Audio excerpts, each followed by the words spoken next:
L'acuité visuelle est l'examen le plus important en ophtalmologie. Alors, il faut savoir si le patient voit ou ne voit pas avant de commencer pour savoir à quel problème on peut avoir affaire. Alors, habituellement, il y a deux façons de mesurer l'acuité visuelle. Il y a des appareils à projection qui sont habituellement non disponibles pour l'ophtalmologiste, pour le praticien général. Et on a des tableaux en carton qui sont utilisés dans les cliniques externes habituellement. Alors, ces panneaux doivent être vus à une distance qui est fixe, habituellement à 10 pieds. Et habituellement, il faut mettre sur le plancher une marque pour s'assurer que le patient soit à la bonne distance pour évaluer son acuité visuelle. Alors, si le patient se rapprochait du tableau, on aurait une meilleure acuité visuelle que le patient a réellement. Et s'il était plus loin, on aurait une sous-estimation de son acuité visuelle. Alors, il y a plusieurs types de tableaux pour mesurer l'acuité visuelle, mais en gros, ils ressemblent à ceci. Lorsqu'on mesure l'acuité visuelle, on peut, si le patient n'a pas de lunettes, on va le faire sans lunettes.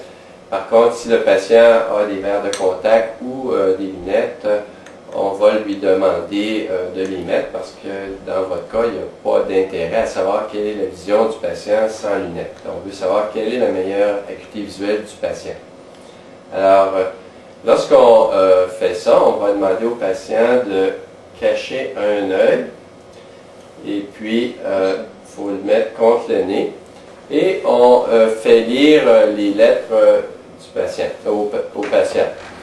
Alors, on va enregistrer l'acuité visuelle à partir des dernières lettres que le patient aura lues.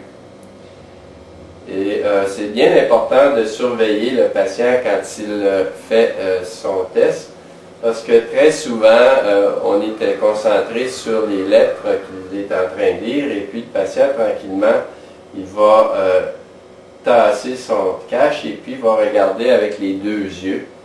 Et à ce moment-là, vous allez avoir une acuité visuelle de 20-20, alors que ce patient-là est aveugle de cet œil-là. Alors, il faut toujours vérifier que le patient a bien caché son œil. Une fois qu'on a enregistré l'acuité visuelle du premier œil, on va boucher l'autre œil et puis on vérifie son acuité visuelle. Dans certains cas, le patient va avoir une acuité visuelle qui n'est pas 100%, même avec ses lunettes. Et à ce moment-là, on va vérifier si, avec le trou sténopéique, l'acuité visuelle s'améliore. Le trou sténopéique, c'est tout simplement une cache avec des petits trous. Ça augmente la profondeur de champ que l'œil peut voir et ceci va améliorer l'acuité visuelle du patient. Alors, on va cacher encore ton œil gauche et puis tu regardes avec les trous. Alors, très souvent, si le patient n'a pas une grosse erreur de réfraction et qui a une acuité visuelle normale, va réussir à avoir une acuité visuelle de 20-20 avec ce trou-là. Si le patient est très myope, on peut peut-être avoir une acuité visuelle un peu moindre à 20-40 avec le trou sténopéique. Surtout si le patient, lors d'un accident automobile, a brisé ses lunettes et que là, vous faites l'examen sans les lunettes, juste avec le trou sténopéique. Alors ici. Est-ce que j'ai les lunettes? Ouais. Alors, lorsqu'on a évalué l'acuité visuelle avec les lunettes, on va l'enregistrer comme avec correction, soit CC, comme correction.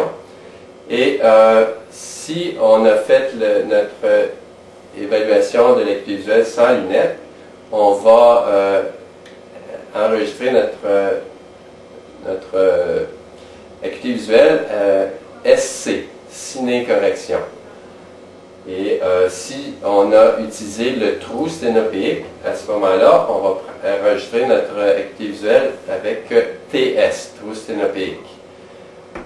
Lorsqu'on mesure l'acuité visuelle, on a des LED de plus en plus grosses qui vont jusqu'à 2400. Alors, ce que ça veut dire, 2400, c'est un patient qui voit à 20 pieds, ce qu'une personne normale voit à 400 pieds. Alors, on a des lettres qui deviennent de plus en plus petites. Habituellement, l'acuité visuelle normale est de 20-20. Et dans certains cas, chez les jeunes, on aura une acuité visuelle de 20-15.